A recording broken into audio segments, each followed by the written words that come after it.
Good morning, children. Let's proceed. Today we are going to start with animal classification from Science Part 2. Let's recall our previous knowledge, what you all have studied in last year. The criteria used for classification of organisms. On what basis were organisms classified? First, presence or absence of nucleus. For example, if you see in this picture here, we have an animal cell having the nucleus.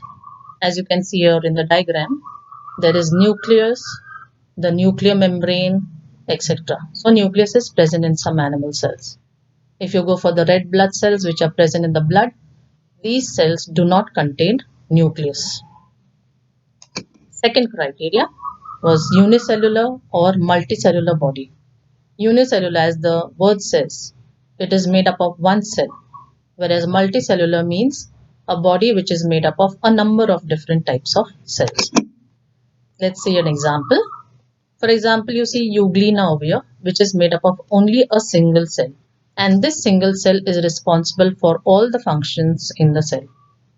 If you see the second diagram, here you see different types of cells. You have the nucleus, you have the endoplasmic reticulum, the mitochondria, ribosomes, etc. The third criteria is presence or absence of cell wall. We have already studied about animal cell and plant cell structure. In an animal cell, there is no cell wall present. We have a thin membrane which is called as a cell membrane.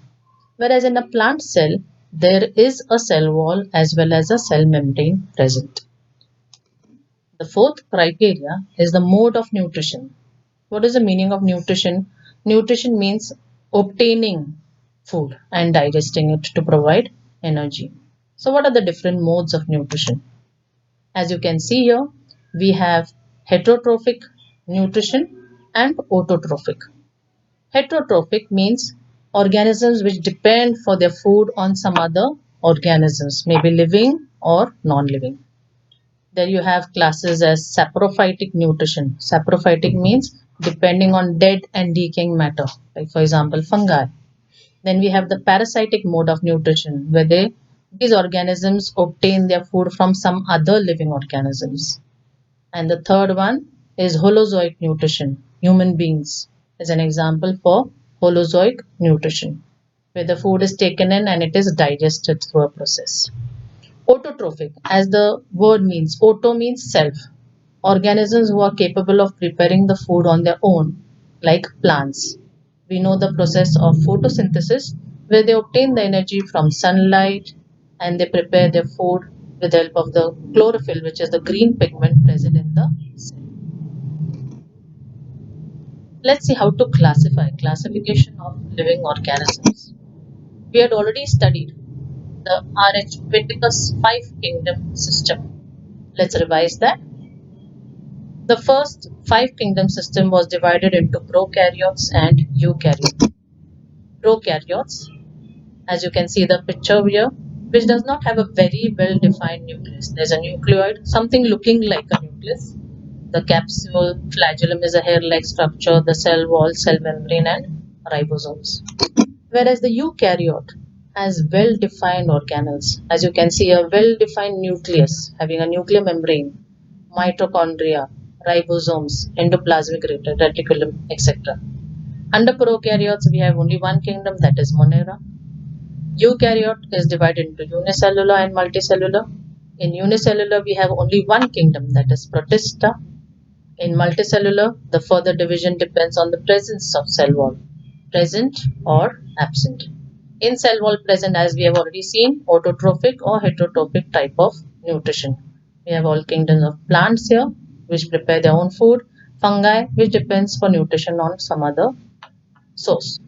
Where cell wall is absent. Now here we have the entire animal kingdom, and we are going to study classification of animals. How are plants classified? Let's recall that.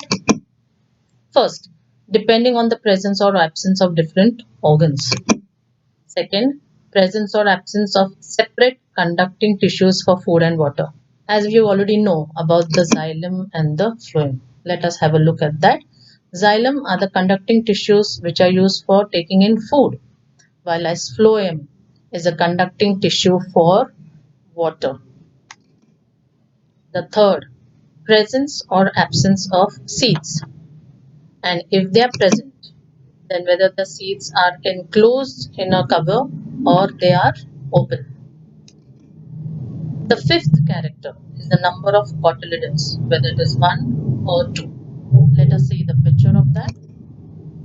Here we have a diagram of a monocot. Monocot meaning a single cotyledon, which has different parts like endosperm, the seed coat, etc. In a dicot, there are two cotyledons, as you can see. Then let's see the diversity in animals. You must have seen a number of animals around. So what are the different characters? What is the diversity in them? For example, first we'll see terrestrial and aquatic.